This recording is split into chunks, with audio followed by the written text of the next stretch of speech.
আসসালামু আলাইকুম দর্শক। তো আজকে আপনাদেরকে দেখানোর চেষ্টা করব বিশ্ব সেরা 5 নম্বর র্যাঙ্কিংয়ে আছে যে আমটি, নাম ডকমাই। তো এটি আসলে একই গাছে 3 প্রকার ফলন হয়েছে। তো যারা এখনও আমাদের চ্যানেলটা সাবস্ক্রাইব করেন নাই, দয়া করে চ্যানেলটি সাবস্ক্রাইব করে পাশে থাকার জন্য অনুরোধ রইল। তো চলুন কথা না বাড়িয়ে আসলে 3 প্রকার যে ফলন হয়েছে সেটি আপনাদেরকে ঘুরিয়ে দেখানোর চেষ্টা করি। তো দর্শক, সর্বপ্রথম দেখাচ্ছি একই গাছে একদিকে আম এরকম পরিপক্ক হচ্ছে, আর অন্যদিকে এই যে দেখতে পাচ্ছেন কিছুদিন আগে এটা মুকুল থেকে আমে পরিণত হয়েছে। যদি এদিকে দেখানোর চেষ্টা করি যে কী পরিমাণ আসলে গুটি সেট আপ হয়েছে।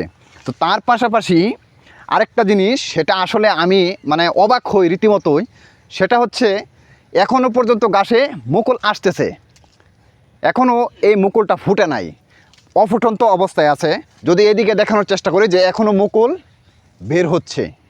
তো এটা আসলে আমার কাছে খুবই ভালো লাগে যে একই গাছে এক পাশে পরিপক্ক আম, আবার তার পাশে গুটি ছাটাপ হয়েছে, আর তার পাশে এখনও পর্যন্ত মুকুল ফুটতেছে। তো এটা আসলে আমি একজন চাষি হিসেবে আমার কাছে অত্যন্ত ভালো লাগে। আমি যখন এই গাছটার পাশে আসি আমাকে আসলে বিমোহিত করে এইরকম দৃশ্য দেখে।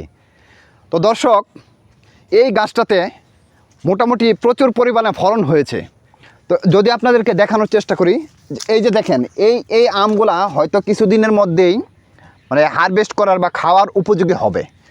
আর তার পাশাপাশি এই দিকে যদি দেখানোর চেষ্টা করি যে এই দেখেন এই থুকার মধ্যে কতগুলো আম ঝুলে আছে।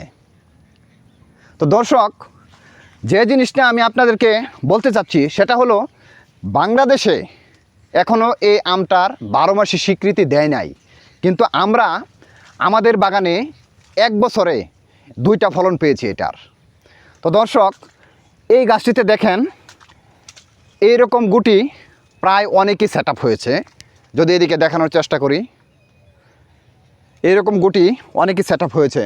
এই মুকুলগুলা এখনও ফুটতেছে, বা এইরকম গুটি অনেকে এই গাছটার চতুর্পার্শ্বে অনেক গুটি এই গাছটার সেট আপ হয়েছে। তো দর্শক, এইরকম গাছের চারা যদি কেউ সংগ্রহ করতে চান তো ডেসক্রিপশনে আমাদের নাম্বারটা দেওয়া থাকবে। তো সকলের সুস্বাস্থ্য কামনা করে আজকে এ পর্যন্তই। তো ধন্যবাদ সবাইকে।